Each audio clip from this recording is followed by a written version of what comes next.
ఇది నాకు డెడ్లో వచ్చింది. అయితే నేను డీసీ సప్లై కనెక్ట్ చేయగానే డీసీ సప్లై రీడింగ్ ఇలా వస్తుందన్న. వీటంతటి గురించి మీకు వివరంగా చెప్తాను మళ్ళీ. అంటే నేను బ్యాటరీ పెట్టి ఆన్ చేస్తేనే నాకు యాంపియర్ తీసుకోవాలి ఇక్కడ, కానీ నేను పెట్టంగానే డైరెక్ట్ యాంపియర్ తీసుకుంటాను. అంటే నా బ్యాటరీ వోల్టేజ్ ఏ లైన్లో ట్రావెల్ చేస్తుందన్నా, బ్యాటరీ పెడితే ఏ లైన్ ట్రావెల్ చేస్తుందన్నా వోల్టేజ్ బ్యాటరీ VBH లైన్లో షార్టేజ్ ఉన్నట్టు, అంటే పెట్టగానే రీడింగ్ వచ్చింది. నేను VBAT లైన్ GR చెక్ చేసుకుంటున్నాను.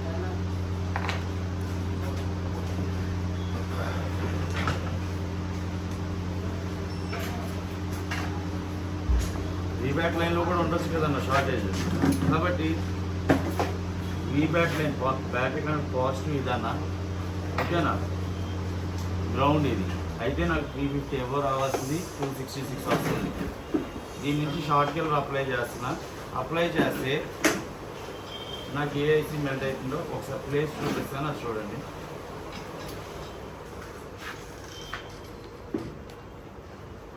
ఓ గ్రౌండ్ మీద పెట్టానన్న. డీసీ సప్లైలో వోల్టేజ్ మాత్రమే నేను అడ్జస్ట్ చేయడానికి ఉంటుంది, ఓకే. ఇదన్న 5.4 హైయెస్ట్ వోల్టేజ్ దీంట్లో. ఇప్పుడు నేను దానిలోనూ పాజిటివ్ నెగిటివ్ని పెట్టి షార్ట్ కిల్లర్ అప్లై చేస్తున్నాను. ఇది బ్లాక్ ప్రోబ్ అన్న, దీని గ్రౌండ్కి పెడతాను. ఈ రెడ్ ప్రోబ్లో VBAT లైన్ నాకు షార్టేజ్ ఉంది కదా, ఎక్కడ ఉందో అక్కడ హీట్ అవుతుంది. ఆ ప్లేస్ని చూపిస్తుంది మనకి.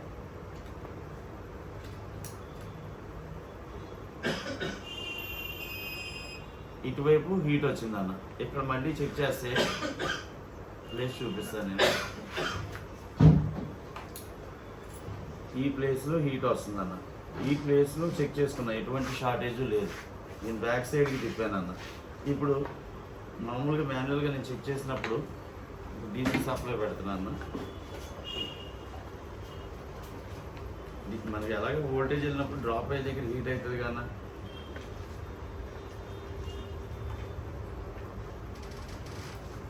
డీసీ సప్లై కనెక్ట్ చేయగానే డీసీ సప్లై రీడింగ్ ఇలా వచ్చేస్తున్నాను. పెట్టగానే రీడింగ్ వస్తుంది, చూపించే కన్నా అనిపించిందిగా, డైరెక్ట్గా తీసుకుంది కాబట్టి. ఇప్పుడు దీన్ని బ్యాక్ సైడ్ నుంచి చూపిస్తున్నాయి. ఇప్పుడు ఎక్కడ హీట్ వస్తుందని ఒక ఐసీ హీట్ చూపిస్తుంది, ఓకేనా. ఇప్పుడు ఏం చేస్తా, ఆ ఐసీ సర్ఫేస్లో సరౌండింగ్లో మొత్తం ఐసీని రిమూవ్ చేయండి. ఫస్ట్ ఐసీ చుట్టూరు ఉన్న కాంపోనెంట్స్ చెక్ చేసుకుంటాను.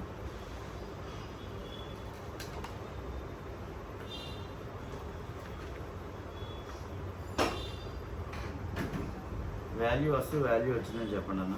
ఎంత వచ్చినా పర్వాలేదు, వాల్యూ ఓకే అని చెప్పండి.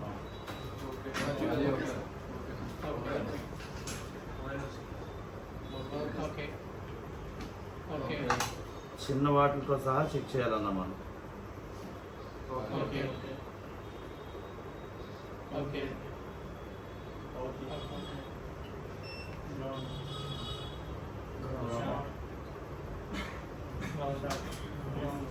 మనకు ఒకటి దొరికితే చాలు, ఆటోమేటిక్గా అన్నీ తెలిసిపోయింది. నాకు ఈ లైన్లో ఒక పెద్ద కెపాసిటర్ షార్ట్ ఉందని తెలిసింది కదా. ఇప్పుడు నేనేం చేస్తాను, బిట్ మ్యాప్ సాయంతో అసలు దేనికి వెళ్తుందని క్లిక్ చేస్తే ఇది ఉన్నాను. ఒక దాని మీద క్లిక్ చేస్తే చాలు. మనం ఇలా ఒక దాని మీద క్లిక్ చేస్తే అవన్నీ కూడా నేను చెక్ చేసి అన్నీ షార్ట్ చూపించింది, ఐసీ ఉంది, అవునా కదన్నా. ఇప్పుడు ఏం చేస్తానంటే మళ్ళీ నేను ఈ కెపాసిటర్ షార్ట్ అయినాయా, ఐసీనే షార్ట్, క్వశ్చన్ మార్క్ కదన్నది.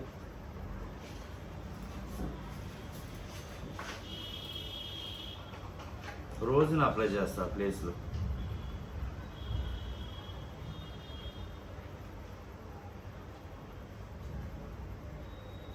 ఇప్పుడు వీటిలోని ఎటువైపు పాజిటివ్ ఉందో,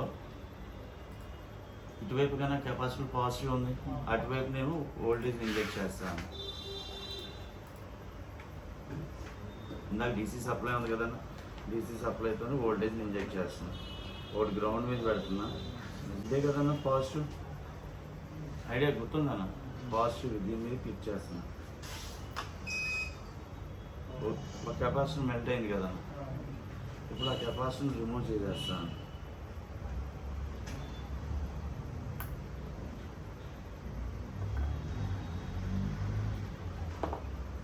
ఇప్పుడు ఒకసారి GR చెక్ చేసుకుంటాం మళ్ళీ.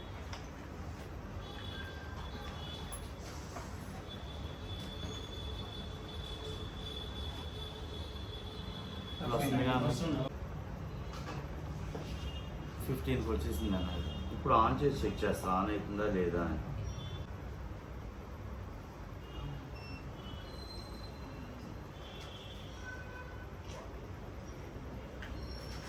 మొబైల్ అనేది ఇప్పుడు ఆన్ అవుతుందన్న. అంటే నేను ఫస్ట్ చెక్ చేసేది దానికి సరౌండింగ్లో ఉన్న కాంపనెంట్స్ ఏమైనా షార్ట్ అయినాయా లేదా అన్న చెక్ చేసుకున్నాను. ఆ ప్లేస్కి నేను ఎందుకు వెళ్ళాను అంటే ఆ ప్లేస్లో నాకు హీట్ అవుతుంది, నా బోర్డ్ షార్ట్ చూపిస్తుంది. నేను అక్కడికి వెళ్ళి చెక్ చేసుకుంటే మొత్తం కెపాసిటీలో ఒక లైన్ మొత్తం షార్ట్ అయ్యింది. షార్ట్కి వెళ్ళి నేను ఎక్కువసేపు పెట్టాను, జస్ట్ టచ్ చేశాను అంతే. వెంటనే ఏదైతే షార్ట్ ఉందో అది మెల్ట్ అయింది, దాన్ని తీసేసాను, క్లియర్ అయిపోయింది. మీరు కరెక్ట్గా ఆలోచిస్తే ఇప్పుడు హీట్ ఐసీ అయింది ఇందాక.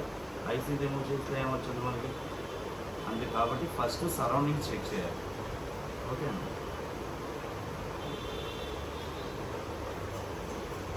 అయితే ఇక్కడ నేను ఈ బాల్స్ని ఏమి డిస్టర్బ్ చేయలేదు కానీ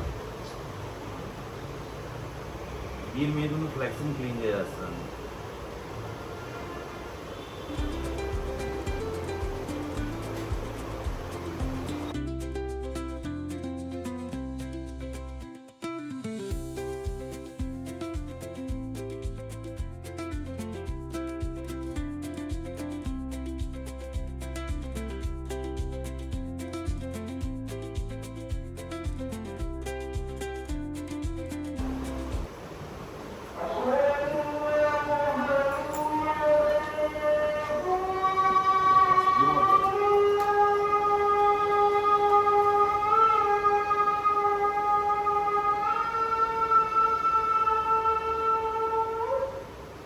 ప్రింట్ అన్నది ప్రింట్ వేసి విధంగా నుంచాను.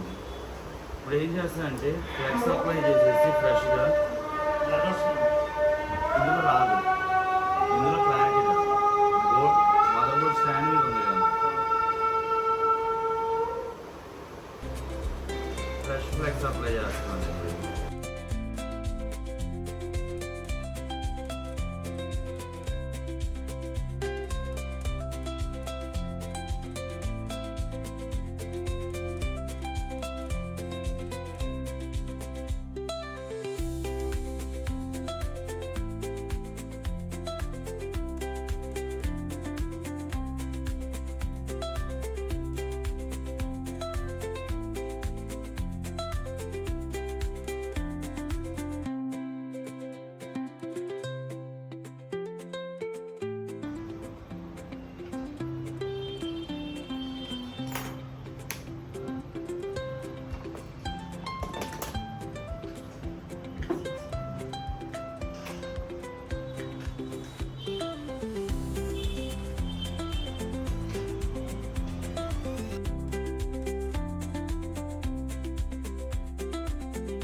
ఆన్ అయిందన్న కొన్ని మధ్యలో కనిపించలేదు.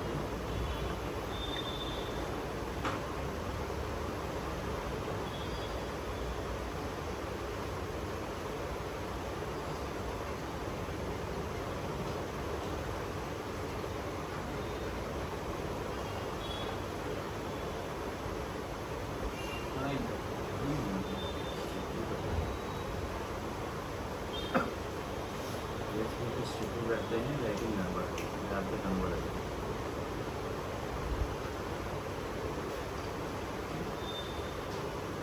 ఓకే అని టచ్ కూడా పనిచేస్తుంది. మనకి ఒకటి తెలియాల్సింది ఏంటంటే టచ్ ఓకే, ఇవన్నీ ఓకే, నో సిమ్ అవైలబుల్ అని వచ్చింది. అనిపిస్తుందన్నా కొంచెం నో సిమ్ అవైలబుల్ అని వచ్చింది అంటే నాకు సిమ్ స్లాట్ కూడా ఓకే అని అర్థం. ఇప్పుడు నేను అటాచ్ చేసింది ఓకే అని అర్థం. ఓకేనా? నో సిమ్ అవైలబుల్ అంటే నాకు అన్నీ కూడా ఓకే అని ప్రాబ్లం. ఎందుకు ఇది చెప్తున్నాను అంటే మనం చేసినప్పుడు ఏదైనా తేడా వచ్చింది అనుకోండి, ఐఎంఈ నెంబర్ చూపించదు, అంటే సిమ్ యాక్సెప్టెడ్, కింద బోర్డు కరెక్ట్గా కనెక్ట్ అవ్వకపోతే సిమ్ కార్డ్ రాదు, వైఫై రాదు, చాలా ప్రాబ్లమ్స్ ఉంటాయి అన్నమాట. ఓకే అన్న, ఇలాగే మనం ఏం చేస్తున్నాం